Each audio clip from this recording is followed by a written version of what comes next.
Ez bir bejim ku berhemên Nesim Sönmez divîsine kî janın mamoste? Mala wava bi destûra we ez nîşanî temaşegerê me bidim. Kerem kin. Berhema me yekem Ya awul ku te nivîsî ya ew e. awul min nivîsande eva bi Türkî min nivîsande. Yek Portugekî min tenê bi Türkî heye. Karşılaştırmalı hitabet yani ber awurtkirina hitabetê di serdema cahiliye û di serdema sedrul İslamê da berawurt kiriye. Her wiha Portugal mina duyem İlmihala Şafii bi Kurdî me nivîsandiye û piştira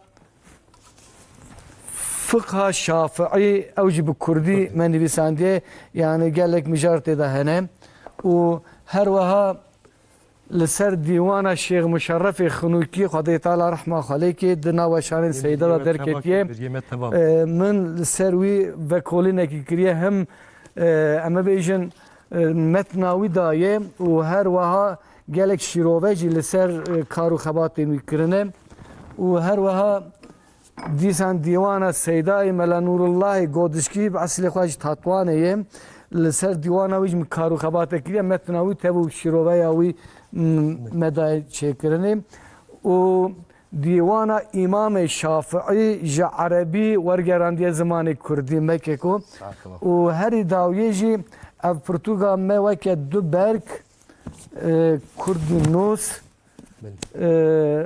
di sala 2025 da derketiye di vî Portugal'da me jinenîgariya 365 nivîskarên ku berhemê wan bi Kurdî hene nivîsîne tê de.